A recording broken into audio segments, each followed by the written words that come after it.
మాట్లాడింది. మరి ఇదే రేవంత్ రెడ్డి డిసెంబర్లో ముఖ్యమంత్రి అయిండు.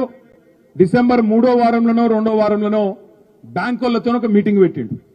అసలు రాష్ట్రంలో రైతుల రుణాలు మాఫీ చేయాలనుకుంటే ఎన్ని పైసలు అవుతాయి అని బ్యాంకులను అడిగిండు.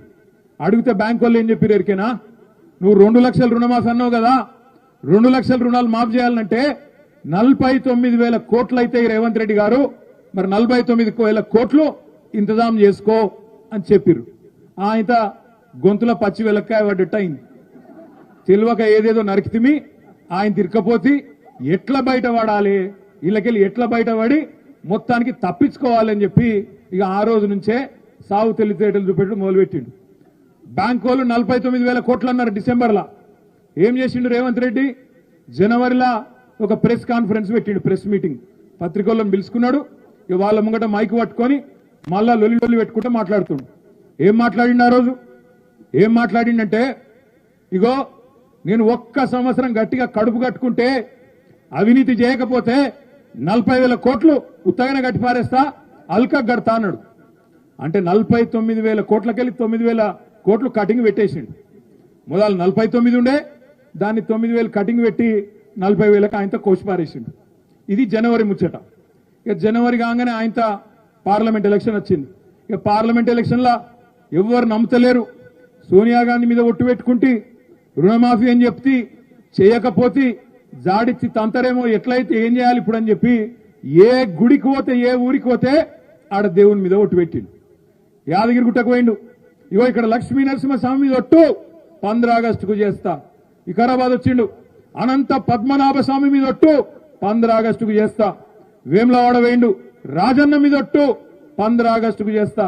భద్రాచలం పోయిండు, సీతారామస్వామి మీద ఒట్టు 15 ఆగస్టుకు చేస్తా. ఆఖరికి మహబూబ్నగర్ పోయి కురుమిర్తు మీద ఒట్టు 15 ఆగస్టుకు చేస్తా అని చెప్పిండు. దేవుళ్ళ కొంప ఉంచుకున్నాడు. ఇప్పుడు అటు ఇటు పోయి 15 ఆగస్టు పోయింది, రుణమాఫీ కాలే. ఇప్పుడు దేవుళ్ళందరూ ఏడ దొరుకుతారా రేవంత్ రెడ్డి అని వాళ్ళు కూడా ఎత్తుకుతాను, ఏడున్నాడు ఈడని. గింత ద్రోహం అంటే మనుషులను మోసం చేసుడు కాదు, దేవుళ్ళని కూడా మోసం చేసిండు, దైవ ద్రోహం చేసిండు దుర్మార్గుడు. ఇంత కథ ఎట్లుంటదంటే, మొదలు 49,000 కోట్లు డిసెంబర్లో, జనవరికి వచ్చే వరకు 9,000 ఎగిరిపోయింది, 40,000 కోట్లు కడుపు కట్టుకుంటా అన్నాడు. ఇక కడుపు కట్టుకున్నాడా లేదా దాని కథ మళ్ళీ చెప్తా. ఆయన ఈ లోపల పార్లమెంట్ ఎలక్షన్ వచ్చింది, దేవుళ్ళ మీద ఒట్లు పెట్టిండు, కేసీఆర్ని తిట్టిండు, 4 ఓట్లు వేయించుకున్నాడు, అవతల పడ్డాడు.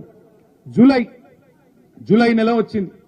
జూలైలో ఏం చేసిండు, క్యాబినెట్ మీటింగ్ పెట్టిండు, మంత్రుల మీటింగ్ పెట్టిండు. మంత్రుల మీటింగ్లో చెప్పుకున్నాడట బాధ రేవంత్ రెడ్డి, ఏం చేయాలి, మనం అనుకోపోతే గెలుస్తామని ప్రజలు కూడా గట్లే అనుకున్నారు.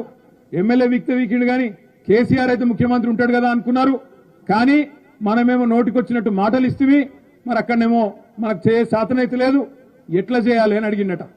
అందులో ఒక మంత్రి గారు చెప్పిండట, ఒక పని చేశారు, ఇక కటింగ్ పెడదాం, ఎట్లా తప్పది, లేకపోతే ఏదో ఒకటి చెప్పి కటింగ్ పెట్టాలి. నీ ఆధార్ కార్డు నెంబర్ చక్కగా లేదని కటింగ్ పెట్టాలి, నువ్వు ఇన్కమ్ ట్యాక్స్ కట్టినావని కటింగ్ పెట్టాలి, లేకపోతే రేషన్ కార్డు మీద 1 కేజీ చేస్తా అని కటింగ్ పెట్టాలి, ఇన్కమ్ ట్యాక్స్ అనాలి, లేకపోతే ఇంకోటి పెట్టాలి, ఎట్లన్నా చేసి తప్పియాలని చెప్పి మరి మంత్రులు సలహా ఇచ్చిండట. అందుకే క్యాబినెట్లో ఏం చేసిండ్రు, 40,000 కోట్లు కాదు 31,000 కోట్లు ఇస్తామని చెప్పి మంత్రిమండలి తీర్మానం చేసిండ్రు. సరే అనుకుందాం, 31,000 కోట్లు ఇస్తాడేమో నిజమే అని చెప్పి మేము కూడా అనుకున్నాం. 31,000 కోట్లని జూలైలో 2వ వారంలో చెప్పిండు. జర లొలివేటకు రాయ మీ లొల్లి వెనకకెళ్ళి చెవుల జోరిగేలక మీ లొల్లి నాగు. 31,000 కోట్లని మంత్రిమండలి అయిపోయినాక బయటకు వచ్చి శిల్క పలుకులు వలికిండు రేవంత్ రెడ్డి. మేము నిజమే అనుకున్నాం. నేను సబితక్క అసెంబ్లీ మీటింగ్ పెడితే జూలై ఆఖరి వారంలో బడ్జెట్ పెట్టిను. బడ్జెట్ పెడితే మేము అందరం మర్యాదగా పోయినాం. పోతే 31,000 కోట్లు మొదలు 49కి వెళ్ళి 40 చేసి 9,000 కొట్టిండు, 40కి వెళ్ళి 31,000 అని చెప్పి ఇంకో 9,000 కొట్టిండు. ఆయనతో మంత్రిమండలికి వెళ్ళి అసెంబ్లీకి వచ్చే వరకే ఇంకొక 5,000 కోట్లకు కొట్టిండు. 31,000 కోట్ల రుణమాఫీ అన్నాడు, బడ్జెట్లోనేమో 26,000 కోట్లు పెట్టిండు. మాకు అర్థం కాలే, అవు నువ్వు చెప్పింది 31, ఇలా పెట్టింది 26, ఇదేం లెక్కనా రేవంత్ రెడ్డి అంటే ఇక దబాయించిండు, లొల్లి పెట్టిండు. మేము గట్టిగా అడిగితే, గట్టిగా మాట్లాడితే అప్పుల పాలైందని నువ్వు రాష్ట్రం యాడున్నాయి లెక్కలు చూస్తే మంచిగానే ఉంది కదా, ఏం రోగం వచ్చిందా నీకు అంటే చెప్పసాత కాలేదు. అందుకే ఏమంటాడు సబితక్క, పాపం ఆమె ఒక్క మాట అనలే, గట్టిగానే ఒక్క మాట గట్టిగా అన్నది. ఏమన్నది? ఇంట్లో ఉంటే దోమలు కుడుతున్నాయి, ఇంటి బయటకు వస్తే కుక్కలు